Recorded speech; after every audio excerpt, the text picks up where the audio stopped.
Hello friend, it's Kerry. Welcome to Self-Publish Academy, Module 1, video number 1. In this first series of video tutorials, you're going to determine how to choose the right title for your book.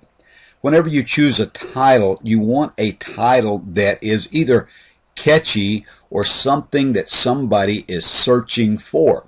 Because if no one is looking for your subject or your title, chances are you aren't going to sell any books other than to your ma and pa and your friends and neighbors. So the first thing that I want you to do is to go to Amazon.com on your computer. And whenever I look at tutorials like this, what I do is I generally try to open up two computer screens, and you can do that on the same monitor that you have in front of you. And you just shrink them down, and I'll hit pause and play so that I slow it down, and then I'll do the exercise as the instructor is telling how to do it. So if this is too fast for you, just hit pause and then do what I've asked you to do on your computer screen, and that way you'll be able to keep up. But go to Amazon.com, and when you get to Amazon.com, the first thing you want to do is put your cursor over here in the left-hand corner where it says books. And then when you find books, the word books, you want to go up here to where it says Kindle books, and you want to start looking at books. Now, actually you want to start looking at categories of books. So let me bring this page up where you can see it a little better. But you'll notice over here in the left-hand column, there is a list of something like 30 categories of books that are, for sale on Amazon. Now, there's probably at least 1 million titles of books on Amazon. And in these categories that you see here on the left-hand side, there's 30 categories.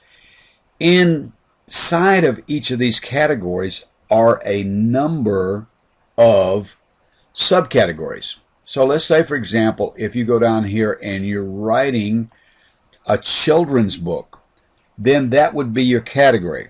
What I want you to do is to take your category right here and write it down on the action lesson plan, the action sheet that we gave you, which you can print out and write in. But write the category of your book down. All right, so let's say, for example, if it's children's, then you write children's down. All right, let's say, for example, your book is self-help. Well, let's click on self-help. So the first thing you do is you write down self-help in the category. And then when you get into self-help, you'll see all of these titles that are here. Mind mapping for dummies, and actually one of the ways that we'll teach how to write a book very fast is to do mind mapping, and this is a book that you might consider buying to help you. But anyway, when you get over here underneath self-help, notice that there are a lot of subcategories. So self-help or children's book or religion, whatever would be your category. Then you go over here and you find what is your subcategory. So let's say, for example, self-help is my category, and I'm wanting to help people who are dealing with a lot of stress, so I go to stress management. So my category is self-help, my subcategory is stress management, and then it will bring up all of these books on stress management in the category of self-help. So I want you to start brainstorming about your title.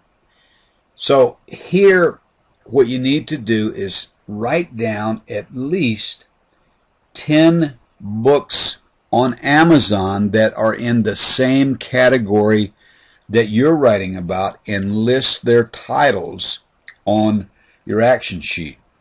Write down what you like about these titles. Write down what you don't like about the titles. And then try and find out what the major keywords are for those titles, And then you want to make a list of keywords for your particular book. Why? Because people are going to search for keywords, and you want to, most of the time, have a title that has some keyword in it so that people can find you. So mind and mapping are keywords. So you want to make a list of keywords related to your book title. You want to determine what is the greatest need of your reader, and then you want to determine what pain they are experiencing, and then your title or your subtitle should offer a benefit. And the way that I often explain this is that, most people buy a book to overcome some need or pain in their life. So whatever their need is, you're going to determine by, these books that are selling. The books that are selling the most are the books that are meeting the needs of people. They're providing medicine for people's pain. So the first exercise for you is to go ahead and find the category of your book and then the subcategory. Make a list of all of the keywords. Find out what your potential readers' greatest need is, what their pain is, and then your title or your subtitle should tell what the medicine is to meet the pain. Okay, that's video number 1. I'll catch up with you on the next video.